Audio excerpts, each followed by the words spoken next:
Oke, Assalamualaikum warahmatullahi wabarakatuh. Di sini dia akan menjelaskan mengenai demo aplikasi kami, yaitu aplikasi My Wellness. Di sini yang pertama itu ada splash screen. Jadi isinya simple, hanya background dengan logo saja sama nama aplikasi. Terus kemudian di yang kedua ini ada laman untuk mendaftar. Di laman yang untuk mendaftar ini field yang dibutuhkan itu username, password, email, dan nomor handphone. Di sini juga bisa mendaftar menggunakan Google, Facebook, atau Line. Untuk pengisian passwordnya sendiri itu sudah ada indikator di bawah ini. Jadi 4 bar ini berfungsi sebagai indikator. Misalnya kalau passwordnya lemah itu nanti warnanya merah. Terus indikator yang terisi hanya satu. Nah, nanti semakin kuat passwordnya itu nanti indikator di sini akan semakin banyak gitu. Jadi misalkan kalau passwordnya lemah di sini tuh merah terus cuma satu. Kalau passwordnya itu sedikit lebih kuat nanti ini warnanya tuh oranye tapi dua gitu. Semakin kuat lagi nanti tiga, warnanya hijau. Lebih kuat lagi nanti empat, warnanya juga hijau. Di laman di field passwordnya sendiri itu juga sudah ada kontrol seperti button ini. Jadi itu intinya kalau misalkan button ini diklik itu nanti passwordnya berubah menjadi teks. Kalau diklik lagi itu nanti berubah menjadi bintang atau titik-titik biasa. Terus juga sudah ada suggestion box. Jadi misalkan password itu supaya kuat itu harus seperti apa. Terus yang itu ada dua button ini. Jadi ketika dia sign up itu juga tetap nanti mengarah ke login. Kalau misalkan ngeklik tombol yang login here ini juga akan mengarah ke login. Jadi sama-sama mengarah ke login. Misalnya kita klik sign up, oke. Kemudian di sini akan ada form loginnya. Di form login ini itu yang dibutuhkan hanya username dengan password saja.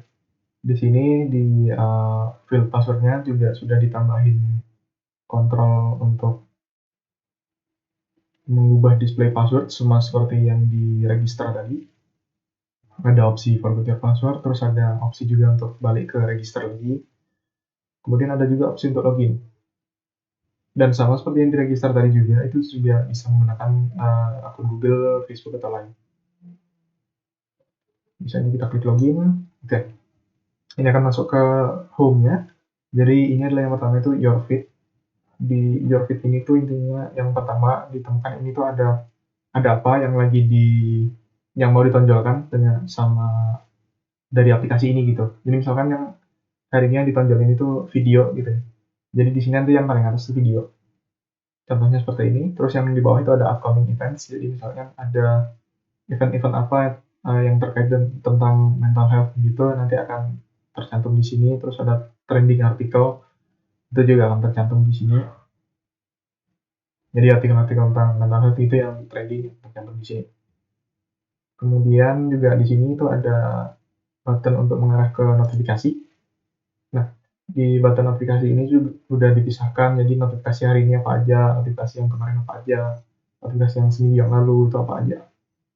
Terus di sini juga per notifikasinya juga sudah dipisahkan oleh button, sudah dikategorikan dengan button.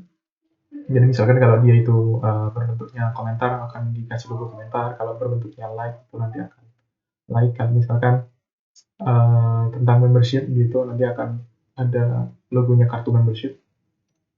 Oke, masuk ke tab yang articles. Oke, di articles ini tuh jadi fungsinya itu sebagai tempatnya informasi, tempatnya berita, tempatnya informasi, tempatnya pengumuman event-event, begitu.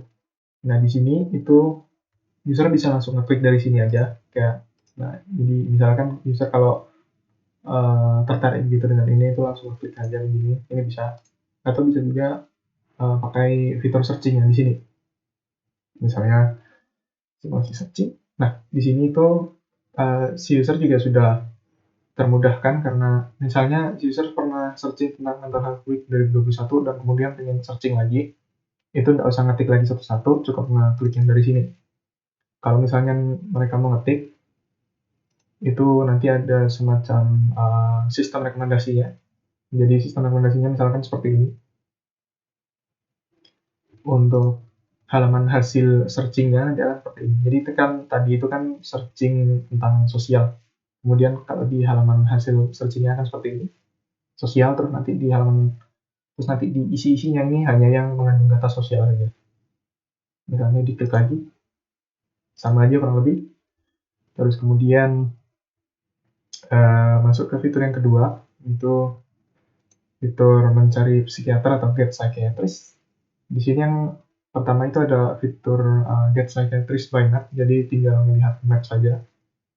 Ini bisa ditanda-tandai. Jadi misalnya jadi misalnya di sini ada 2 gitu ya. Terus sama user yang dipilih itu yang ini gitu. Terus nanti akan keluar yang ini. Jadi di sini itu nama dokternya siapa, terus nama jalannya apa. Terus di sini juga ada pilihan untuk detail sama pilihan untuk memfavoritkan psikiater. Jadi langsung kalau misalkan mau lihat detail psikiaternya langsung dari sini bisa, seperti ini. Atau juga bisa manual search. Di searching ini intinya nanti akan ada list berbentuk kotak-kotak gitu dari dokternya. Kalau misalnya mau di search juga bisa. Nah, seperti yang di artikel tadi, itu user juga termudahkan kalau misalnya mau searching dokter tanpa harus ngeklik ulang. Jadi tinggal pilih dari sini. Jadi ini tuh intinya kayak semacam historinya gitu. Dia pernah searching apa, dia tinggal klik lagi untuk memudahkan. Kalau misalkan dia searching, itu sama seperti yang di artikel tadi juga, ada sistem rekomendasi. Untuk hasil searchingnya itu misalnya dia tadi cuma searching DR titik gitu aja. Nanti yang keluar ya cuma yang ada tulisan DR titik gitu aja. Misalnya mau milih yang ini, Dr. Azila Ismekaran, ini akan keluar foto dokternya, akan tetap ada opsi untuk memfavoritkan si psikiaternya. Ada informasi pendek di sini, terus ada si schedule. Jadi ini tuh kayak jadwal kerja si psikiater atau si dokternya. Kalau misalnya mau dilihat tinggal klik sini aja. Jadi ini sekaligus sudah milih jam appointment-nya juga. Jadi ini dia pilih tanggal, terus dia pilih visiting hours-nya berapa. Kalau sudah klik, itu tinggal klik continue aja. Nah, akan masuk ke ini halaman checkout. Jadi di halaman checkout ini sudah tertera harganya berapa, terus mau pembayaran lakukan apa gitu. Misalkan di sini pembayaran pakai credit card ya, jadi card nomornya berapa, card number name-nya, expiry date, terus kemudian CVC-nya. Terus juga ada keterangan we will send you an invoice to your email. Jadi kalau misalkan pembayarannya itu selesai diproses, nanti juga akan terkirim ke email. Kalau terus misalnya sudah yakin nomor-nomor di sini benar semua, bisa di check out. Nanti klik check out, itu akan ada animasi seperti ini, processing. Ketika sudah selesai akan ada screen thank you, terus kemudian kembali lagi ke sini. Kemudian fitur yang ketiga itu fitur meditate atau meditasi. Nah, di fitur meditasi ini di screen yang utama itu ada 2 aksi, yaitu ada start new session sama ada tombol reminder. Jadi misalnya kalau diklik, nah ini akan ada semacam pengatur notifikasi gitu. Jadi dia mau dikasih notifikasi setiap berapa hari, terus kemudian ketika jam berapa gitu. Untuk diingatkan supaya meditasi. Terus kemudian ada ilustrasi, ada juga rekaman datanya. Jadi dia itu minggu ini, misalkan ini minggu ini ya, terus dia ada rekaman meditasi 45 menit misalnya. Ini dia meditasi 45 menit sejam yang lalu, 23 menit 3 hari yang lalu, meditasi selama 30 menit di 4 hari yang lalu gitu. Kalau misalnya si usernya ini mau start new session, tinggal klik ini aja. Jadi dia mau meditasi, itu tinggal klik yang ini aja. Nah, terus di sini akan ada halaman untuk pilih topik. Jadi di sini di topiknya itu dibedakan menjadi 3. Jadi ada scenic meditation. Scenic meditation ini tuh intinya bermeditasi tapi dengan video gitu. Jadi melihat pemandangan, melihat alam. Terus kemudian ada solo meditation. Di solo meditation ini tuh meditasinya itu mendengarkan suara-suara seperti suara hujan, suaranya ombak, suaranya kicauan burung, suaranya air terjun, macam-macam. Terus kemudian di sini yang ketiga, yang terakhir itu ada guided meditation. Contohnya di sini calm your nerves. guided meditation ini tuh intinya meditasi yang didampingi dengan instruktur. Jadi instrukturnya itu langsung dari si audionya. Jadi misalkan pendampingan latihan pernapasan dalam gitu. Misalnya ini diklik salah satu. Jadi kalau misalkan mau memulai meditasi tinggal klik aja langsung. Nah, akan langsung berpindah seperti ini. Ini tuh ada tipe meditasinya. Jadi misalkan dia tadi ngeklik yang guided meditation ini, akan tertera di sini guided meditation, terus judul meditasinya apa. Sama di sini itu waktu yang tersisa dari meditasinya dia. Terus di sini di bawah ini juga ada kontrol sederhana. Ada kontrol untuk play pause, ada kontrol untuk forward, ada kontrol untuk rewind juga. Oke. Kemudian ke fitur yang keempat itu ada goal setting atau goals.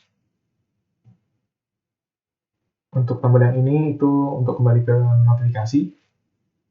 Di halaman main screen-nya ini ada ilustrasi, terus kemudian ada list apa sih goals kita pada hari ini gitu. Misalnya usernya ini lagi milih hari Senin atau Monday gitu. Goals-nya dia apa aja nih? Ada talk to 500 people, ada practice 555, ada itu learn cafeteria. Misalkan si usernya mau menambahkan goals baru, itu tinggal klik yang di add goals ini aja. Jadi di sini si user akan mengisi form, jadi goalsnya apa aja, deskripsinya apa, when to log. When to log ini tuh maksudnya tuh hari goalsnya. Ya misalkan hari Senin, nanti dia ngisinya tuh Monday gitu. Terus untuk remindernya ini tuh lebih spesifiknya itu untuk jamnya. Jadi misalkan di sini hari Senin, nanti dikasih reminder hari Seninnya jam berapa gitu. Kemudian kalau misalnya mau mengubah atau menghapus, itu harus klik salah satu optionnya. Jadi misalnya mau merubah atau menghapus yang talk to 500 people ini, diklik. Nah, di sini akan masuk ke halaman edit your goal. Ini bisa langsung ketik-ketik aja, terus bisa langsung bisa. Atau bisa juga ketika mau menghapus, itu tinggal klik yang ini. Nanti akan muncul pop-up seperti ini, pop-up konfirmasi apakah kita yakin mau menghapus atau tidak. Kalau yes, ya tinggal klik yang yes delete. Kalau tidak, tinggal klik cancel saja. Kemudian fitur yang kelima itu ada fitur diskusi. Nah, di fitur yang diskusi ini ada ilustrasi, terus kemudian ada kategorisasi topik-topiknya. Jadi misalkan di sini ada topik tentang gratitude atau rasa terima kasih, rasa bersyukur, terus kemudian di sini ada anxiety, ada loneliness, ada grief, macam-macam. Kalau si user ini pengen melihat postingan, jadi dia harus ngeklik salah satu kategori ini dulu. Misalkan klik yang gratitude. Nah, di sini itu bisa melihat postingan-postingan, bisa juga melakukan sorting dari yang paling baru ke yang paling populer. Bisa juga mau menulis postingan itu bisa lewat sini. Misalkan mau menulis postingan, jadi itu sesuai sama dia tadi masuk dari mana. Kan ini masuk dari gratitude. Nah, di sini nanti ketika dia menulis akan masuk ke yang gratitude. Kalau misalkan dia tadi awalnya memilih kategori yang loneliness misalkan, nanti dia akan di sini otomatis masuk ke loneliness. Kalau sudah selesai mengisi, itu akan ada submit post.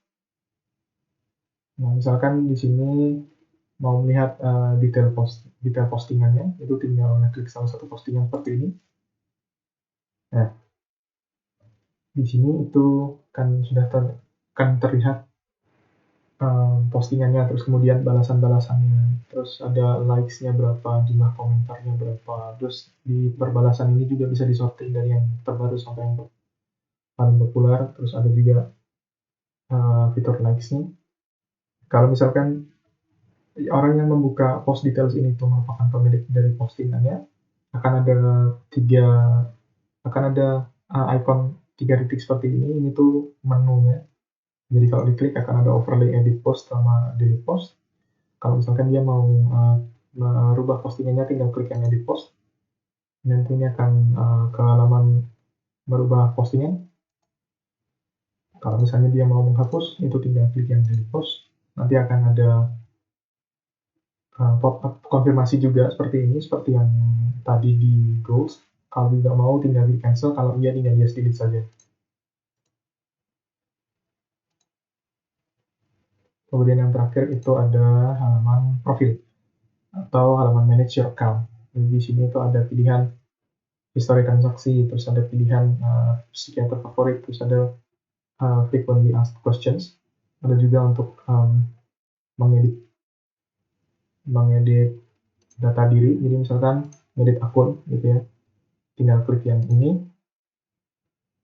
Jadi bisa ngedit username-nya, bisa ngedit password-nya. Di sini password-nya juga sudah dilengkapi bar yang penanda kekuatan password seperti yang tadi, supaya kalau misalkan di awalnya sudah di setting yang kuat, jadi ketika di sini tuh nggak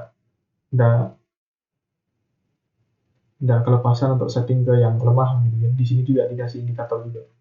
Kemudian sama di sini juga ada untuk setting visibility passwordnya, mau jadi titik-titik atau mau jadi uh, huruf biasa. Terus di sini ada email, terus di sini ada nomor HP juga. Kalau misalkan dia selesai untuk mengedit, dia tinggal klik edit ini saja. Kemudian masuk ke misalnya transaction history gitu. Misalnya user ini mau tahu dia transaksinya itu ada apa aja, tanggal berapa, itu ada di sini. Ini sudah dibedakan juga kalau misalkan ini payment untuk perjanjian dengan psikiater, itu ada nama psikiaternya siapa, terus di sini paymentnya berapa, tanggalnya kapan. Terus ada untuk membership ini ditandakan pakai kartu ini.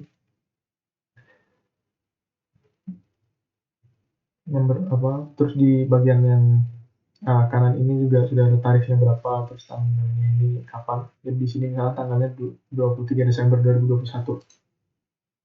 Terus ada halaman yang your favorite psychiatrist atau psikiater favorit.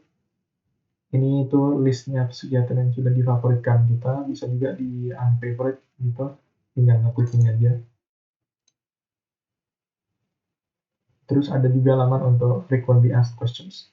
Itu masuk sini. Nah, di sini si pengguna itu bisa mengakses frequently asked questions kalau misalkan pengguna itu ada yang bingung mengenai aplikasinya. Kalau misalkan ada yang kurang gitu, juga sudah disediakan tombol submit your question.